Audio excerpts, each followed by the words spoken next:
Selamat datang di Laboratorium Fisika Dasar. Perkenalkan, nama saya Tegas Saja Sidian. Pada kesempatan ini saya akan menjelaskan mengenai tujuan, alat dan bahan pada percobaan gelombang berdiri pada tali. Adapun tujuan pada modul ini, yang pertama menentukan kecepatan rambat gelombang berdiri pada tali, yang kedua menentukan frekuensi dari vibrator, dan yang ketiga menunjukkan hasil fenomena transmitasi dan reflektasi pada tali yang berbeda, yaitu ada gabungan tali tipis dan tali tebal. Alat dan bahan yang digunakan pada percobaan ini, yang pertama yaitu sumber tegangan AC, kemudian ada 2 buah kabel yang nantinya akan dihubungkan ke vibrator. Nah, kemudian ada juga katrol yang di meja.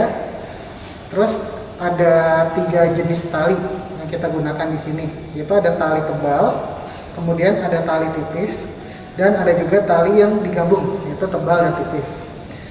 Terus kemudian ada pengait dan juga dengan komponen keping-keping pengaitnya, totalnya sebanyak 5 buah. Terus ada meteran, dan terakhir ada penggaris.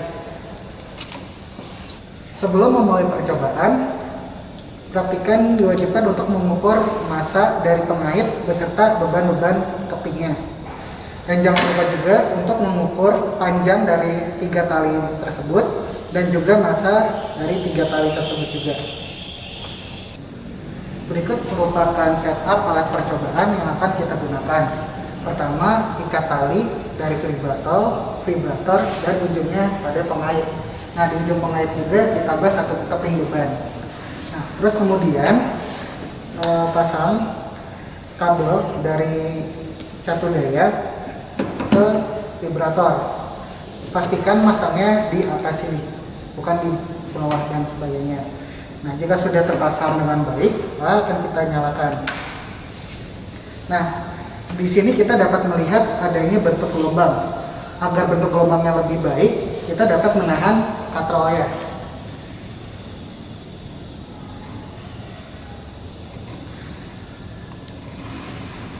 Setelah kita tahan dan kita lihat, ternyata ada satu bentuk gelombang. Terus kemudian kita ukur kira-kira berapa panjang gelombangnya. Misalnya, jika dilihat di percobaan ini, kita dapat menentukan panjang gelombangnya kira-kira dari sini hingga titik sini, gitu. Nah, di sini kita ukur, misalnya pakai meteran, atau kita juga bisa mengukur menggunakan penggaris. Kemudian catat juga massa yang ditambahkan pada pengait. Setelah melakukan pengukuran, kita akan menambahkan keping beban pada pengait. Nah, dapat dilihat juga gelombang yang terlihat pada tali ini akan berubah. Nah, nanti kita ukur kembali kira-kira panjang gelombangnya, kemudian dicatat nilainya, dan juga diukur juga massa total yang ada di pengait. Ulangi langkah tersebut hingga seluruh variasi keping. Setelah melakukan variasi untuk satu tali, misalnya di sini menggunakan tali tebal, ulangi langkah tersebut pada tali yang tipis dengan variasi massa yang sama. Selanjutnya kita akan melakukan percobaan yang terakhir, yaitu kita menggunakan tali tebal dan tipis. Pertama, kita akan menyusun atau mengikat tali tebal di dekat vibrator, kemudian tali tipis di ujungnya diikatkan dengan pengait dan beban. Seperti halnya percobaan sebelumnya, kita nyalakan vibrator catu dayanya. Nah, di sini nanti akan terlihat adanya bentuk gelombang yang berbeda untuk tali tipis dan untuk tali tebal. Nah, untuk setiap masing-masing tali kita ukur berapa panjang gelombangnya. Misalnya di sini untuk tali tebal dilihat dari ujung sini ke ujung sini. Nah, ini kita ukur pakai penggaris atau pakai meteran. Kemudian untuk tali tipis kita lihat juga di sini ada panjang gelombang dari sini dan dari sini. Itu adalah setengah panjang gelombang yang terlihat. Nah, untuk mengetahui satu panjang gelombang berarti tinggal dikali 2 saja ukurannya. Nah, ulangi langkah tersebut, pengukuran tersebut untuk variasi massa yang berbeda. Massa tersebut kemudian akan ditambahkan dan nantinya bentuk gelombang akan berbeda juga, dan ukur kembali panjang gelombangnya. Untuk tali tebal satu dan untuk tali tipis satu.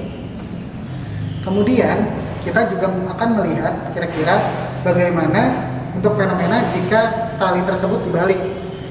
Kita matikan terlebih dahulu vibratornya. Kemudian nanti akan kita lepas, kita balik tali tipis yang kita ikatkan ke vibrator, kemudian tali tebal ujungnya kita ikatkan ke beban pengait. Lakukan hal yang sama, yaitu pengukuran panjang lubang untuk tali tebal dan tali tipis, dan kemudian variasikan terhadap massa. Sekian video penjelasan mengenai tujuan metode pengambilan data untuk modul gelombang berdiri pada tali. Semoga bermanfaat. Selamat praktikum.